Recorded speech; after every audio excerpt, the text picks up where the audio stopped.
Volkswagens, German food, and did I mention a beer garden? The June 7th Deutscher Club VW event was the place to be on a beautiful Friday evening.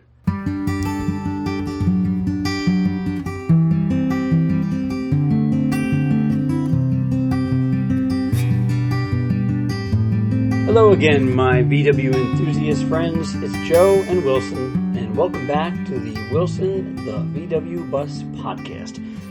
The summer of 2024 was off to a great start for us, and we had great weather and some car shows and local cruise nights available nearly every day or evening if I was so interested. So what is the difference between a car show and a cruise night, you might ask? Well, generally a car show is a paid event, usually supporting some type of fundraising activity or maybe a charitable cause, with most hosts charging car show owners around $20 or so to participate in the event. Very rarely do they charge the spectators to come and look at the cars. They also usually have sponsored trophies available, and if accumulating trophies is your thing, and then you like the car show scene.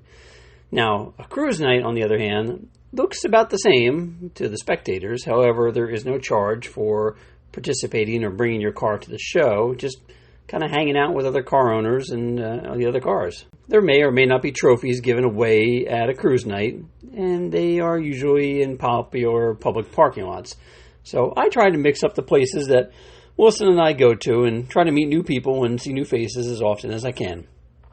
I love talking about Wilson to new people, and it is honestly my favorite part of a cruise night. That and giving away the Wilson stickers to the kids.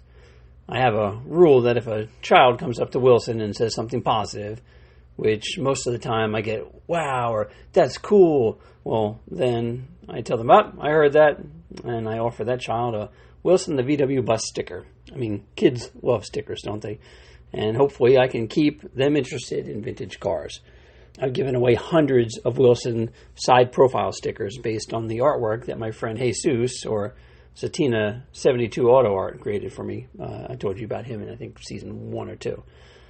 This year, I created a new set of stickers, a larger 3-inch and a smaller 1-inch front image of Wilson. I've got about 100 of these ready to give out, thanks to my friends at Sticker Mule. Man, I'm really missing out on the sponsorship opportunities here. Now, what were we talking about before I got lost down that rabbit hole? Oh, yeah, the Deutscher Club in Clark, New Jersey. That's a place I've known about for many years, and it's just a few minutes from my home. It's a private club with membership requirements to get in, and I'm sure there's a fee, but I don't know what it is because I'm not a member. But every so often they hold a public event and open the doors, and man, do they draw a crowd. I've heard about their Oktoberfest is thousands of people. On Friday, June 7th, they had their Volkswagen beer garden from 5 to 10 p.m., which was promoted by the Central Jersey Volkswagen Society. If I haven't told you about them before, they're a group of Volkswagen enthusiasts that are dedicated to the passion and preservation of the vintage air-cooled VWs, both custom and stock, and it's a very active club here in New Jersey. They're always looking for new members. The club is led by a super nice guy, Casey Masterson, who holds monthly regular meetings at the Chimney Rock Inn in Bridgewater. I've been invited by Casey to the meetings and a couple other the club members that I know. But unfortunately, right now, my work schedule has always conflicted with them on the Monday evenings. They said that's not a problem, and I've been invited to their other events, such as the 3-day camp out at the Flanders All Air-Cooled Gathering, as well as some other major local air-cooled VW events. If you're interested for more information on who they are and what they do, you can browse their website, www.cjvws.com, or better yet, just check them out on Facebook. So the flyer for this event in Clark at the Deutsche Club said to arrive around 5 o'clock p.m., and I hate being late to anything, so I figured I would head over a little early. Even though I was there around 4:15 or so, the place was already packed with VW bugs, Carmaghias, and buses, so much so that I had to park all the way at the very end of the main row next to the German pretzel stand. And as soon as I was parked, I was asked to move by the pretzel people because they wanted to set up a cornhole in that space where I was parked in. And not a minute after I was parked on the roadway, I was reminded that I could not block the emergency exit. So I wasn't off to a great start here, but the Central Jersey VW people were, they came to the rescue, and they're super nice, and they found new space for the cornhole and got me parked where I belonged. Now, don't get me wrong. I didn't have any bad feelings. This was all within the first 5 minutes, and nobody was all sore about this. I was given a food voucher, which I was completely taken by surprise. And I was, I decided to go check out the famous Deutscher Club biergarten. Now, if you're not familiar with the concept, a biergarten is initially an extension of a German brewery. The cellars became places for the breweries to ferment and sell the beers, and the breweries would end up setting up things, these long tables and benches in the space that was outside of the brewery called the biergarten. And it was defined as an outdoor area where alcohol and food was served and consumed. Unlike other outdoor spaces that serve alcohol, beer gardens are usually surrounded by trees or other forms of greenery. And this place in Clark has exactly checked off all of the boxes, with rows of outdoor tables and a huge outdoor serving bar. I mean, I walked around to check out the other V-dubs first, but then I saw some amazing bugs and buses and a Ghia. There was a Ghia there that I have never seen anything restored that, as nice as that Ghia. I mean, it was spotless. And I ran into some familiar faces from the other CJ VWS shows as well, including Casey. After a bit of storytelling, I decided to go over to the food court and utilize my food voucher on a bratwurst sandwich. The people just kept coming in, and honestly, I think it was more about access to the German beers than it was to check out the VWs, but I didn't care. I still had a great time. I then saw a small sign that said desserts with an arrow pointing inside a larger pavilion. And if you don't know this about me yet, I do have one hell of a sweet tooth. So I was like, oh yeah, I got to go check this out. They had the most fantastic looking cakes, like a German chocolate cake, and my choice was some kind of cream-filled pastry cake. I don't know what it was, but it was absolutely delicious. So I stuffed myself with more food and more drinks, and when it was dark, I eventually packed up and made the short trip home. I posted a few photos on my social media accounts, and then some members of my family, like Connor and Bill and Zach and Kelly, they all came out and said, oh, I would have come with you. Let me know when you're going to go next time. I'll check it out. I think it's more that they want access to the German beer garden at the Deutsche Club, which is totally fine with me. It's a good time. So let's talk about oil changes now. Switching gears here. If you've made it this far into my podcast, then you've got to be a VW fan, and thus you know how important the oil is to an air-cooled engine. Now, we don't put a lot of miles on any of our cars here in our family. So for the past few years, I've made it part of my regular vehicle maintenance plan to change the oil once a year, whether the mileage is ready for it or not. I ran up to the local auto parts store to get my favorite oil with the zinc already added, and then I also needed to pick up my external filter, which was a little bit more difficult to locate this time.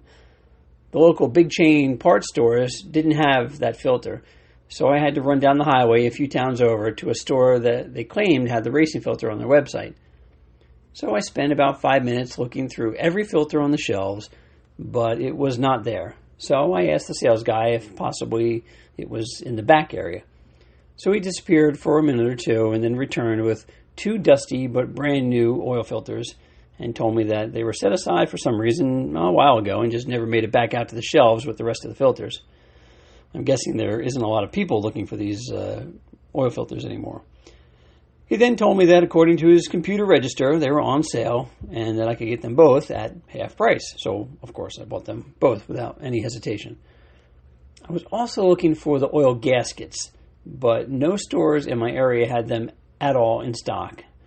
Since I was already up in Linden, New Jersey, where I found the filters, I figured I'd stop by Pegasus, the VW repair shop, which was just down the road a few blocks, to see if he had a line on where he gets his gaskets for the oil changes that he does at his shop. Well, as luck would have it, Pegasus sells the gasket sets there for $5, if I remember correctly, and I took 2 of those as well. And by the way, they are German-made gasket sets too. Woo! So I was now ready for the operation, so I ran home, jacked up Wilson, and changed that oil and remote filter. I'm going to spare you the play-by-play of a VW oil change. It really was uneventful. While I was at it, though, I figured that now was as good a time as ever to do a valve adjustment. And it has been a while for me since I've done this, to be honest. So I grabbed my trusty How to Keep Your Volkswagen Alive, a manual of step-by-step procedures for the complete idiot. You know the book, everybody's got it. And I just sat down and cracked that open and got to the job. Wait, I just noticed that the word complete is spelled wrong on the cover of this book. It's spelled C-O-M-P-L-E-A-T and not C-O-M-P-L-E-T-E. Let's look this up here real quick. Let's see. All right, the Oxford English Dictionary says that C-O-M-P-L-E-A-T is just an archaic spelling of complete. Oh, they say it died out around the end of the 8th century. One of its last appearances was in reference to George III in the U.S. Declaration of Independence. Well, I might have to let those Oxford folks know that it was used at least once since then. Anyway, the valves all needed a little tiny adjustment, and since Wilson's 1915cc is a zero-lash motor, it was pretty simple. I adjusted the cylinder number 1, then spun that engine 180 degrees and repeated the process on the next cylinder and following the firing order 1432. I think I quite enjoyed the job, to be honest with you. It was fun and it was easy. But, a day or two after the valve adjustment, I developed an oil leak from the right side valve cover gasket because I was lazy and I should have changed the valve cover gasket when I opened it up, but I didn't. So once again, I had to find the oldest auto parts store in town, a little mom and pop place on Main Street in Woodbridge that still sells auto parts in the back. And in the front of the store, they sell bicycles and skateboards, and they had no problem. They still had the valve cover gasket in stock and on the shelf for a whopping $19 for a set. So far, so good. No more leaks from the valve covers, and I also think that Wilson runs a lot better and quieter now that the valves have been adjusted correctly. Well, that's going to do it for this episode of Wilson the VW Bus. Thank you for hanging in there, and hopefully you'll join me again next time. We can find some more interesting VW bus things to talk about. Peace.